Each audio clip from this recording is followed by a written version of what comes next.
Welcome to Make Change Fun and Easy with your happiness expert, Samia Bano. This is the podcast to help change makers, coaches, trainers, and healers break your chains of fear so you can create the impact and income you desire with fun and ease. Please make sure you subscribe to enjoy every episode. This podcast is sponsored by the Happiness 101 program. Hello, salam, shalom, namaste, sat sri akal, aloha, hola, ciao, bonjour, buna, privyet, and mabuhay. It's really, really good to be with you again. And I know you will be so happy you've joined us today because we have a very, very special guest with us. And it's Sallie Wagner, who is a life alchemist. That is so cool. Welcome, Sallie. Thank you so much. It's such a pleasure to be here with you today. Yes, I'm so excited for our conversation today. Before we jump into the topic, please, Sallie, tell us more about who you are and what you do. Yeah. So I have multiple business initiatives, I like to call them sometimes. I'm a lawyer and a real estate broker. I have a company and we contract at the brokerage level to do broker and contract compliance consulting. That's primarily based in Florida right now. We probably have over 3,000 agents at this point where we do a lot. So I get a lot of calls and questions from real estate agents. I teach a lot of classes. I also have a real estate school, so I teach a lot of classes there. I develop a lot of training materials to get it accredited for agents to learn more about what's going on in the industry. And as you say, I'm a life alchemist. I do life coaching. I incorporate EFT, that's emotional freedom techniques, and NLP, neuro-linguistic programming, along with trauma-aware modalities, so that people can really get some concrete results. Sometimes we do life coaching, we do a lot of things that we think are going to help us change and live the life that we choose to live, and yet it can be slow and minuscule, and we don't always see the results. Well, with the techniques that I guide people to use, many times they see very rapid, concrete results, which is amazing. That's why I call it alchemy.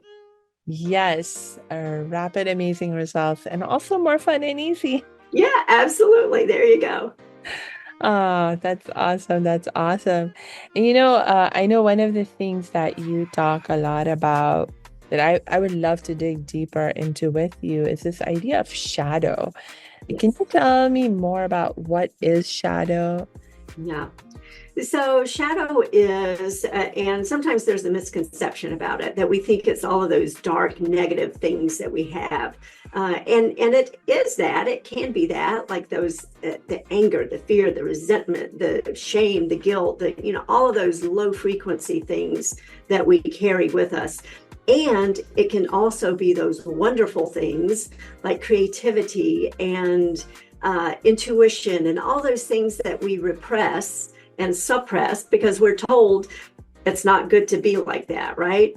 We don't do that. We're not creative, or we're not intuitive, or we're not, all of those things. You're laughing too much. You're too happy. You're all of those things that we get these messages from society and friends in the world that tell us that we're too much this or not enough that.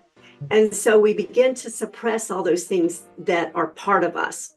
And that's what the shadow is. It's the things that we suppress, we tamp them down. And so we lose contact with them and we don't consciously express them. And when we don't consciously express, then guess what? We're going to express it in ways that we may not really like, and the people around us may not really appreciate it either. And so when we connect with shadow, we're able to harness that power because it is very powerful. And then we're able to express it in ways that we choose. Yes. As you were talking about how shadow isn't necessarily just negative, what we think of as negative things, but it can also be, positive things that we are suppressing in terms of like our creativity, etc. You made me immediately think about this Indian drama. In my home, because we're half Indian, half Pakistani, we watch a lot of Indian, Pakistani TV shows. And most recently, they just started a show where, it's about this character who is going to be transitioning.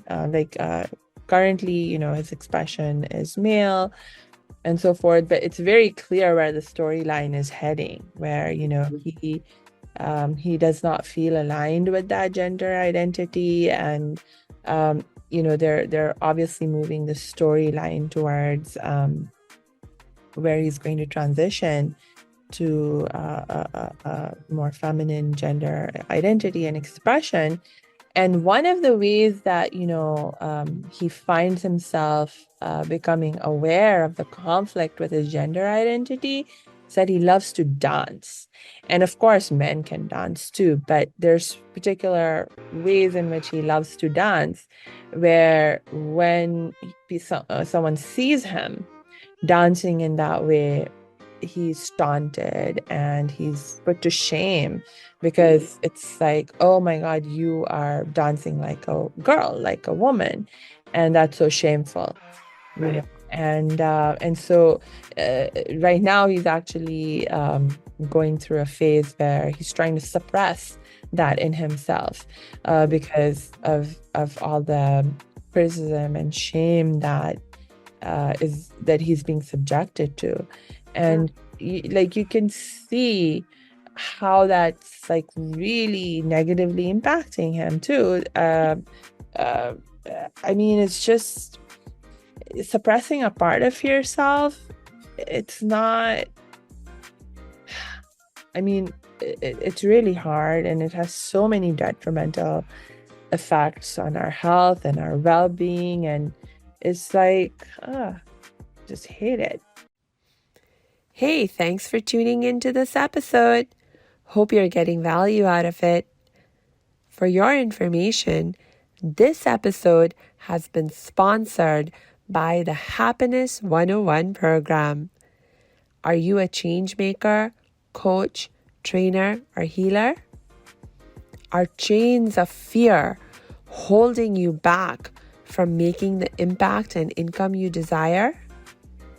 Using a unique combination of positive psychology and the spiritual wisdom of our most effective change makers, the Happiness 101 program helps you break through your limiting beliefs and manifest the abundance and success you desire with fun and ease.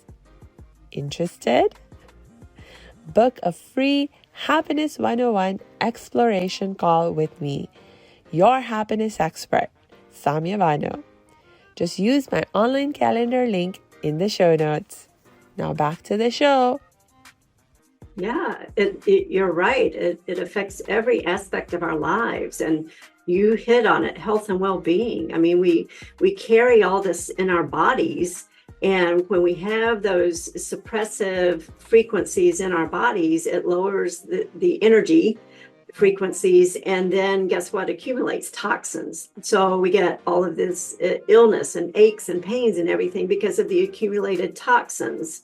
And so when we reconnect with all that and we express it properly, it's such a healing experience in so many ways. Yes. I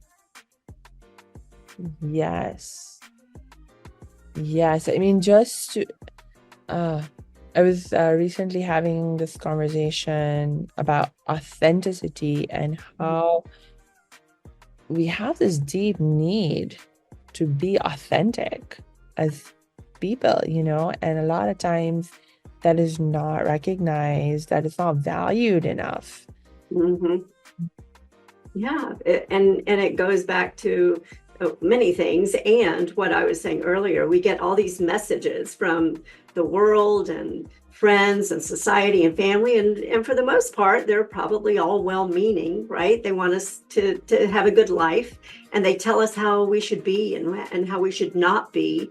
And we believe it. we believe it. We believe all these things that are not true. And then we build our lives around things that are not true. Yes. Yes. I mean, wow. Yes. To like literally build your life around what is not true. So it's Yeah. not like a short-term thing and it's just like done and over with. No, it's like literally for decades, maybe for your entire life, you've been living at some shadow or shadows and not even realizing the weight, the burden that is. Yeah. It affects our choices that we make in our careers and our families and everything. And I mean, for an example, for myself, so because of things and circumstances in my childhood, I grew up and became a perfectionist. And I believed that I needed to be perfect. And in order to prove that I was worthy, right? And clearly that's not true. And until I realized it, I can see now in hindsight how it held me back in so many ways.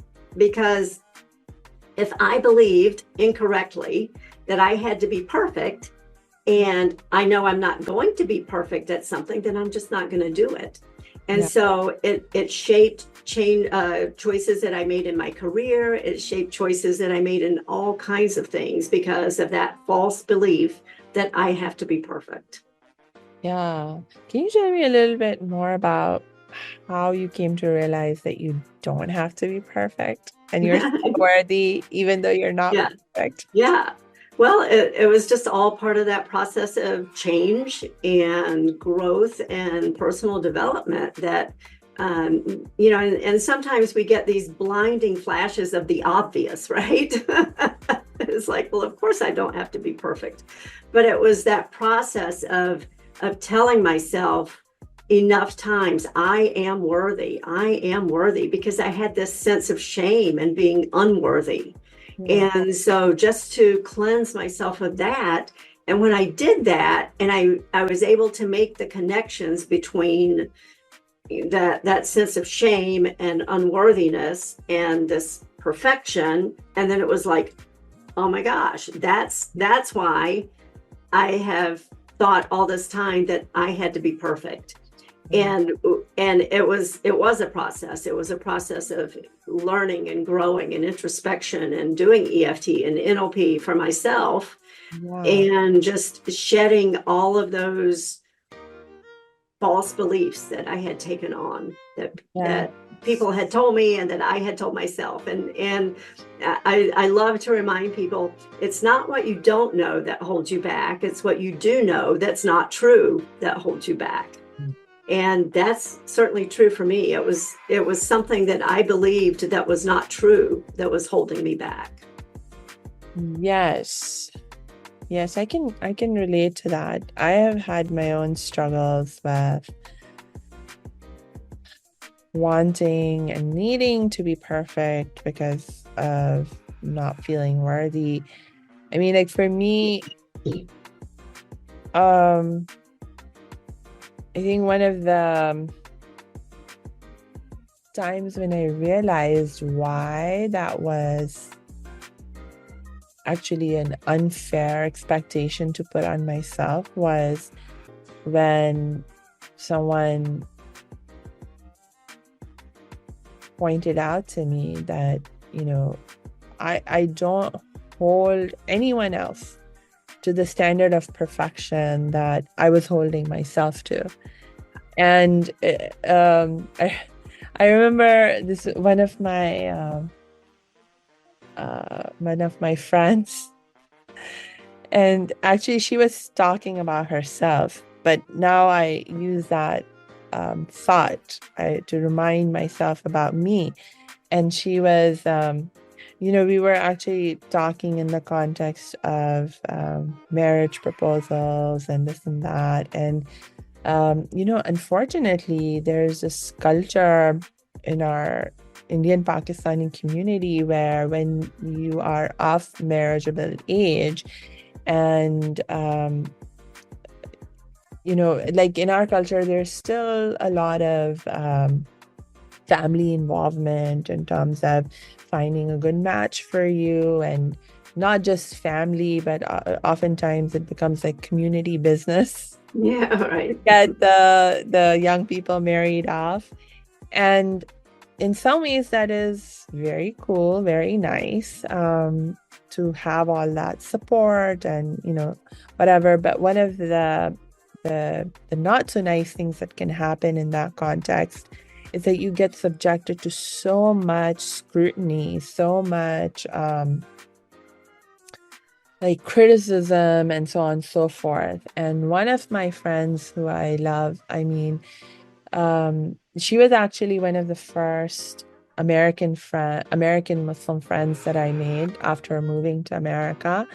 And so for me, her attitude, which was very American feeling to me, like I was relatively new to America and American culture, and so like she had this sense of empowerment about her and confidence about her that I found very shocking sometimes and very surprising sometimes, but also very inspiring. And one time when we were talking about marriage, and she asked me about, well, do you want to get married? And I was like, no, and I don't think anyone would even want to marry me. And she said, well, why do you say that? And I started to list a whole load of problems that I perceived with myself. And I was like, yeah, so there you go. You see, I don't think anyone will want to deal with all these problems. And she said, but what about what's awesome about you? And she was like, look, think about me. I have all these problems. And she listed a few of problems with herself. She was like, but, I don't focus on that. I think about, like when I'm thinking about who I would love to be and a relationship with, etc., I think about what I can offer them, in terms of the things that are awesome about me. And she was like, and like even the problems that I have, look, my mom still loves me, my dad still loves me just as I am, my brother still loves me just as I am, my sister loves me just as I am, I have all these friends, including you, who love me just as I am. So why can't my husband just as I am with all of my problems? And that was just such a like the first time I heard her talk about that, like I still remember it, and really hit me that, oh my gosh, that's so true. We tend, like I really at that time had a tendency to be very focused on everything that was wrong with me. And so that was a very very cool switch in terms of how to think about it. Yeah, and that's what it's all about. That's the key, right? To change how we think about things. We reframe, and a lot of people go, oh, that's stupid, you're lying to yourself. No, not at all. The way we tell ourselves stories about ourselves determines our reality. And if you want to change your reality, you change the stories you tell yourself about yourself. Yeah. And there's nothing dishonest about that. Yeah. No, but I also get this pushback a lot when I talk to people about changing the way you think, in terms of this thought that people, or belief that people have, that no, you're just lying to yourself, and how is that supposed to be helpful? Like, how do you help people that you work with sort of not let this belief stop them from creating new thoughts and beliefs? Yeah. So I think one of the ways is we keep asking ourselves questions, because we tend to just accept what we're told and we move on as if the people who tell us all these things are experts, and they're not. And yet we believe it. It goes back to, people tell us things, the world, our families, our friends, and we accept it as true. Well, if we accept that as true and those people are not the experts, then why is it lying to ourselves if we change our perception about what they told us that's not true, right? I mean, so it's and it sounds kind of like we're playing games with words, and we're not, because words truly matter. And the words we choose, the thoughts we choose, do determine our world, right? And how we perceive ourselves. So it's not lying, it's choosing to have an interpretation that is more useful for us as individuals. I could tell myself gloom and doom stories all day about, oh my gosh, my life is this, my life is that. And what does that accomplish for me? I can look at the same facts and I can tell it in a positive way, and that changes everything. And I'm not lying to myself. I have changed the frame. The picture is the same, right? But I've changed the frame. I've changed the way I interpret it.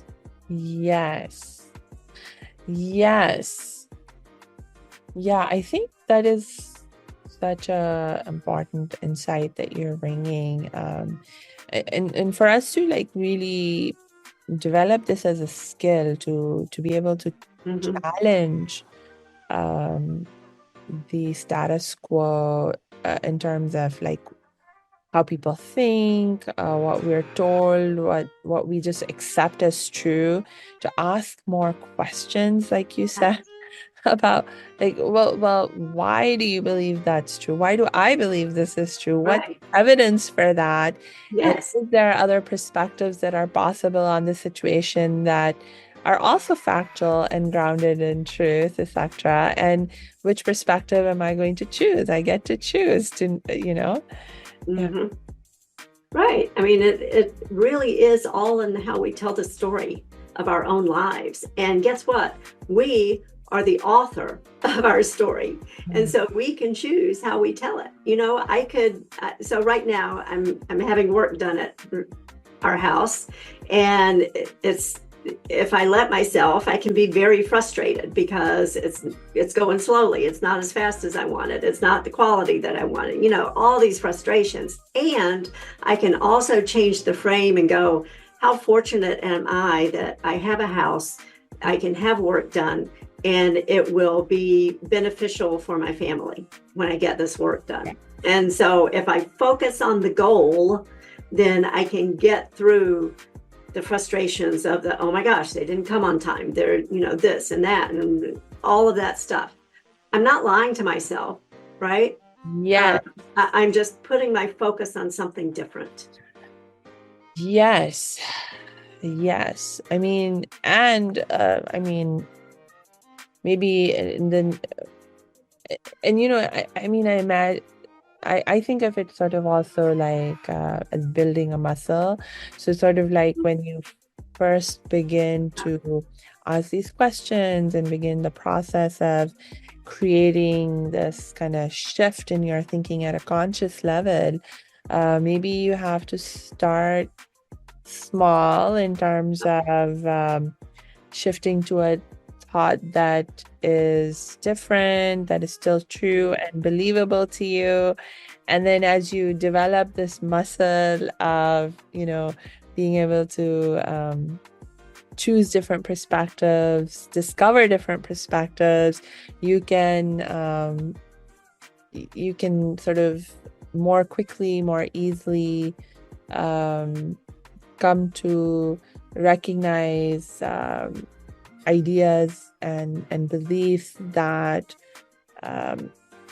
to someone else might seem like a big jump, but they're not for you anymore.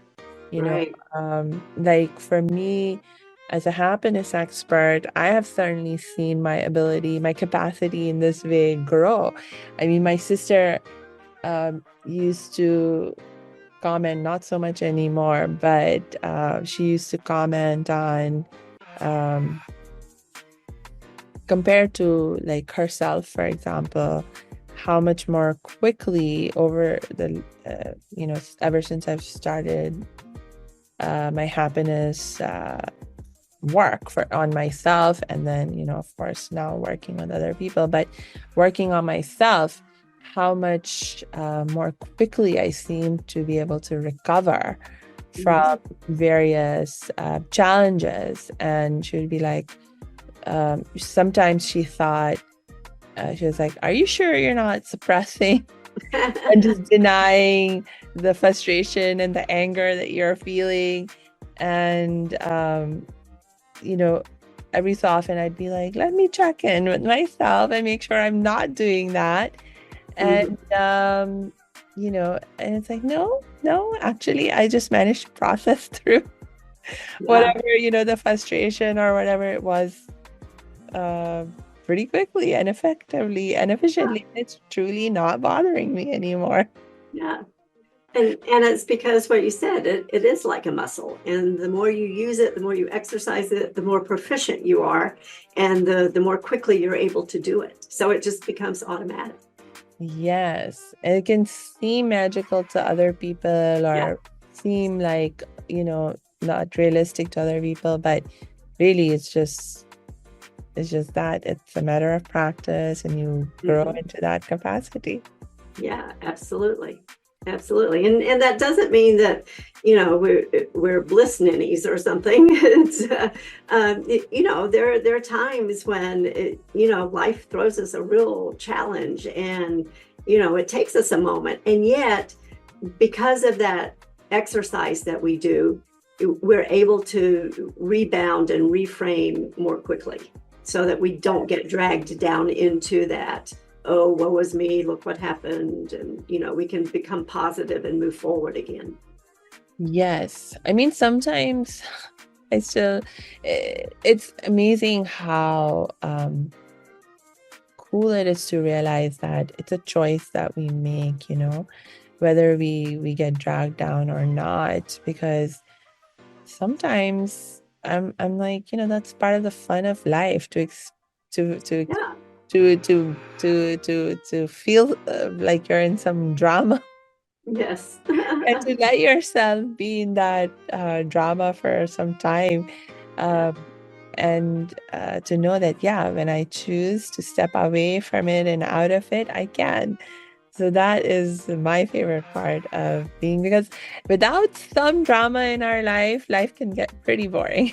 Oh, yeah. Yeah. We have to have that for excitement, right? And also, like you said, be able to step away from it. Give ourselves that permission to, like you said, really feel it and sit with it. Sit with the pain and the grief and the sadness and the whatever it is. If we can't sit with our own grief and sadness and pain, then how can we be with others, right? How can we help others be with theirs? And yet to have the choice when it's time to move on. Yeah. From this perspective, I really appreciate some of the teachings of like our faith, Muslim faith tradition, where there is some interesting guidelines that have been given. So, for example, when someone passes away, there's this teaching about like you allow yourself to grieve for 3 days. Yeah. And then it's after 3 days, I mean, you may still feel some grief and so forth, but you need the teaching is to begin to make efforts to change the frame and change the state of mind, or the focus, to change the focus from the grief, and begin to focus on your faith and what our faith teaches us about life and death, and to come back to a place of gratitude to God for whatever is happening in our lives. Because even when we lose somebody that we dearly love, as a Muslim, we are taught that, death in itself is not a tragedy. It's a returning to our creator. So Yes. the death in itself is not a tragedy. So to come back to that perspective of why is it not a tragedy, and how do I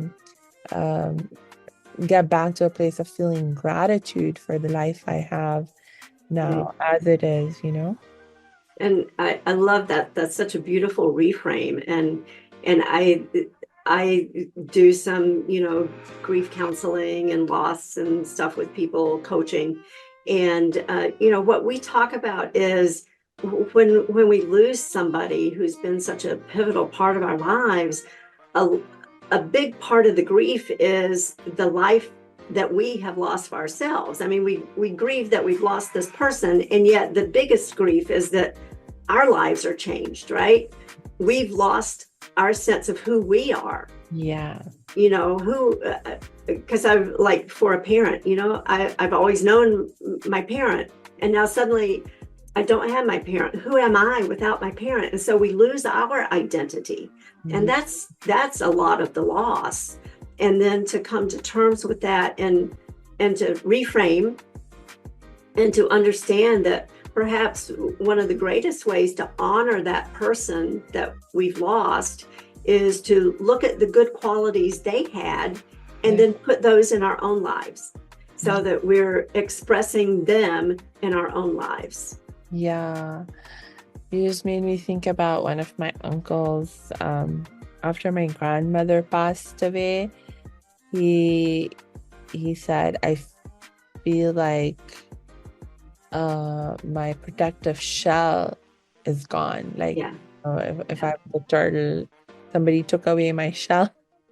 And so without my mom, my grandmother, his mom, that, I feel suddenly exposed and vulnerable because she was always there. Like, even if she wasn't like physically doing this or that to protect him, which, she was. Right. Yeah.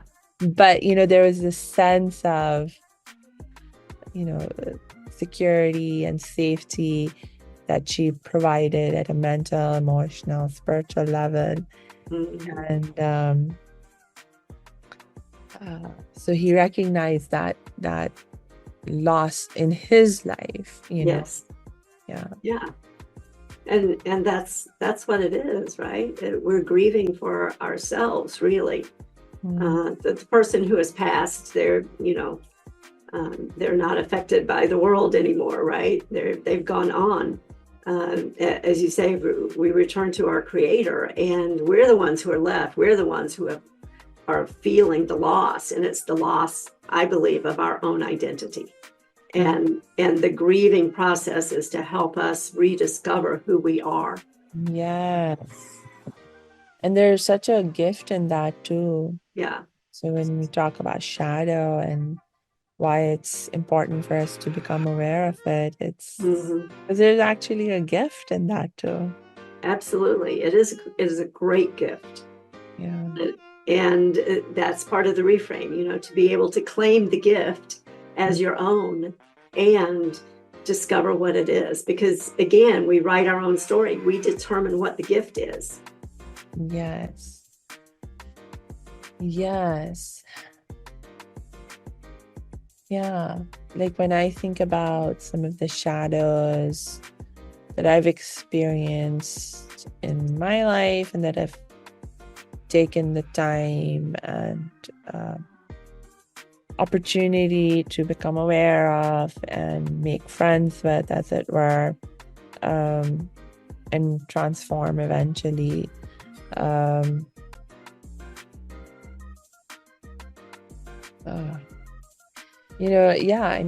must say I feel really, really grateful now that I went through that process, because I'm like so much stronger. I'm so much wiser, so much more compassionate, so much, and not just towards other people, but first and foremost towards myself. Yes. And that is such a amazing gift and something to be so grateful for. Absolutely. Yeah. Oh. Oh. Hmm. What's coming to you now in terms of what would you love to share with the audience at this point, if anything? Perhaps a quote from Ralph Waldo Emerson. The only person you are destined to become is the person you decide to be. It goes back to what you were saying, choice. It's all about choice. We decide who we are. We write our own stories. Yeah. And we don't always necessarily control the circumstances or the events, and yet we do control the story that we tell ourselves about those events. Yes. What do you say to the people? I mean, again, in terms of helping them transition to a more empowered way of thinking, to the people who right now don't feel like they have a choice or they have the choice to write their own stories, what is like one step for them that you can recommend right now they can take to begin that process of, recognizing and feeling that sense of empowerment that they have the choice? So I would say, begin the hero's journey. Understand that you are the hero of your own life. And think about who in your life you admire. Is it a religious leader? Is it a family member? Is it a celebrity? Is it a person in fiction? Who is it that you admire? And what is it about that person that you admire? And then look at your own life and see how you can put into practice that thing that you admire about the other person. And that is a first step on your hero's journey. Yeah. I love that. I love that idea. When we think about the hero's journey, it's like every hero has to struggle. Like I don't know of any hero's story who has not had to struggle. I mean, even if you look at the superheroes, like all the movies that we have, the dramas that we have featuring all the superheroes, they have to go through massive struggles. They do. And heroes in real life and heroes in fiction. And that's what makes them heroes, right? We even have a term for it, the dark night of the soul, when we go through that horrible, horrible experience. And then we come through it victorious and changed because of the journey. Yes. It's interesting when you talking about heroes' journeys. I was it a podcast I was listening to or a documentary I was watching? I can't remember. But in any case, they were talking about how in American cinema over the decades, there has been a shift in how the heroes are portrayed and how their journeys, like how the hero's journey is shared and portrayed. In the earlier decades, there was this tendency to sanitize, to downplay for example, like you never saw a traumatized hero. Yes, they struggled with villains and evil, but you didn't really see them being mentally, emotionally vulnerable.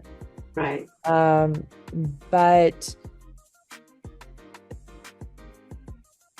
there was something obviously unreal about that, and that left people unsatisfied. And so as storytelling matured and storytellers matured and the craft matured, and now the movies that you watch or the dramas that you watch, you see, like for example, if you take a character like Batman, because there's been so many Batman movies and even shows. It's true, like I didn't like if you watch some of the earlier Batman shows that came out in like I don't want to give the wrong decades, but like several decades ago, Right. to the Batman movies that are there now, you see the difference. Now it's much darker in some ways, Right. but it's also much more real. It's much more honest, and not just in terms of the trauma that Batman experienced as a child and how that impacted him and so forth, but how the current actions that he's taking and what he's doing, what he's not doing, how that continues to impact him. Yeah, absolutely. And I wonder if perhaps that trend began in the 70s with George Lucas and those first Star Wars movies, because he was a huge fan of Joseph Campbell, who wrote the book on the hero's journey, a hero of 1,000 faces, right? And so, and they were great friends, as I understand it. And perhaps Joseph Campbell was a mentor to him and advised on all of those early movies. And you can see that thread of the hero's journey throughout those first three films. And yeah, I think maybe that was a pivotal turning point in the hero's journey as portrayed in film and cinema. That now we see that the heroes are suffering heroes, because we all are, right? We're heroes in spite of and because of the suffering, and we come through it. Yes. And it's because also, I mean, the other aspect now that I'm thinking about is our real life people in the armed forces and the veterans. And, on the one hand, we recognize that they're doing something very brave and very amazing, where they're willing to step up and sacrifice even their own lives for our safety, the rest of us. But what they have to suffer, what they have to go through, to live that, and that there's not enough recognition and not enough, even if now there's lip service in terms of people recognizing, or there's more awareness, people talking about, PTSD, veterans suffering PTSD, but it's still mostly just very surface level awareness. It's mostly still lip service for most people, because when you have a veteran who's actually struggling with their mental health and their behavior is displaying that struggle, people don't want to deal with it. People don't want to, face it, and they get pushed to the side, and they're not getting the help and support that they need. And, for me, that's just become a very obvious sort of example, but it's happening to all of us in some way, where, our mental health is being impacted by the different traumas, whether they're little traumas or big traumas that we have all experienced. And we're not the dominant society culture is still that, that you need to show a happy face. So, for example, I was reading a report with corporate employees. There's this expectation of you have to always appear professional and, leave your personal life out of the office, out of work. It doesn't matter what's going on. with you personally, it should not impact your work. It should not impact your behavior at work, and so on and so forth. And that is such an unrealistic expectation and such a burden for Yes. someone to carry also, you know. So we're all carrying these shadows and, you know, dealing with the burden of them. And there isn't enough openness in the dominant culture to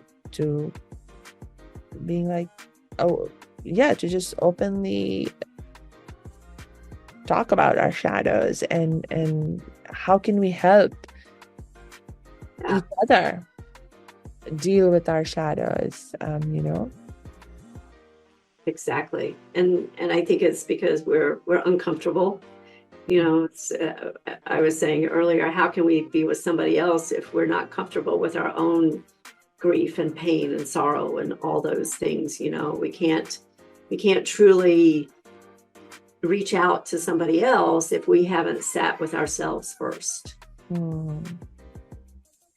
It's interesting. I mean, I do agree with you, and it's interesting where I know people, and I know, like, for me also, this was for many years true, where I didn't know how to deal with my own emotions, strong emotions and so forth. But I was more willing to be there for other people up to a certain point. Right. Because it's true, because I couldn't deal with my own emotions. I couldn't handle too much drama in any of my relationships. And I was like, very, very much my best strategy, when I didn't know how to do any better, my best strategy was avoidance. So I would be constantly running away from my own emotions and any kind of drama in my relationships. But it was interesting that at another level, I was very, very, like, because I didn't want to deal with my own stuff, I was actually putting a lot of focus on other people, on helping other people in ways that I could help, where it didn't trigger me emotionally so much. So, for example, for me, a lot of this started when I was in college, where it was my first opportunity, honestly, to sort of be on my own, to sort of spread my wings. I just moved to America and started college, and it was like, before coming to America and starting college, I never had so much freedom of movement and freedom of choice. And when I had that freedom of movement and choice, like on campus, I'd be there from morning till night. And not because I was studying or had classes from morning till night, but because I started to just volunteer for so many different clubs and organizations and campaigns, things going on in campus. And a lot of it, you know, again, like, it was things that I could emotionally handle. It was not too emotionally taxing, but I was like literally just giving away all my time. I was spending so much time volunteering. Like, I was basically doing a full-time job as a volunteer. You know, and so it was interesting that and that feeling of being able to help someone else contribute to some cause or someone else's mission, where they were doing something that I thought was worthy and worthwhile. It felt really good, and it felt really like I was helping myself somehow. And it was a really important aspect of my healing process. Actually, it really helped me move forward in many ways with my own healing. So in what am I saying? So in some ways, it's like I was very focused on other people, Mhm. But it's true, there was a limitation where the moment I got emotionally triggered, I couldn't be there for them anymore. Right. Yeah. Yeah. Yeah, that makes sense. Yeah, so it is limited. So it was truly, you were right, that it wasn't until I learned to sit with my own emotions that I could then be present for others Mhm. at that emotional level. Yeah. Yeah. Interesting. Yeah. Huh. Cool. I just had a realization because I was thinking that, maybe like people, maybe it's just like a difference between people where some people focus so much on other people and they don't focus enough on themselves. They don't take enough care of themselves. They're not compassionate enough towards themselves, but they're so compassionate and giving towards other people. And I see this a lot, especially in our coaching community, in our healers community. They're so giving and so focused on giving. But it's not just that it's an individual difference. If you are just focusing on giving, but not receiving, not healing yourself, then it creates limitations Yeah. on how you can give and how much you can give. So actually both, yeah. So you still need to work on yourself first. Yeah. I think that's a big prosperity block for people, that I give, I'm so generous. And yet, do you allow others to give back to you? Because Yeah. it has to be that cycle, right? Yes. Okay. Cool. Okay, that was a really cool realization. That is awesome. Cool. So, is there, my gosh, I keep losing track of time. It's so much fun talking with you, but Likewise. probably we should begin to wrap up for today. Are Sure. there any last thoughts or words that you would like to share, or maybe tell people how they can get in touch with you and learn more from you? Yeah, my website is intentionallifecoaching.net. And there are links there to my calendar. I would love to have a complimentary let's chat with people, give an introductory offer for EFT and or NLP. I have some really fun techniques that I think people enjoy. So that would be awesome to connect with people. Yeah, excellent. So for my last reminder, I will remind our audience to please make sure you check the show notes because we will drop Sallie's links in there so you can connect with her and continue to learn with her. And until we connect next time, I just wish you lots and lots of peace and joy.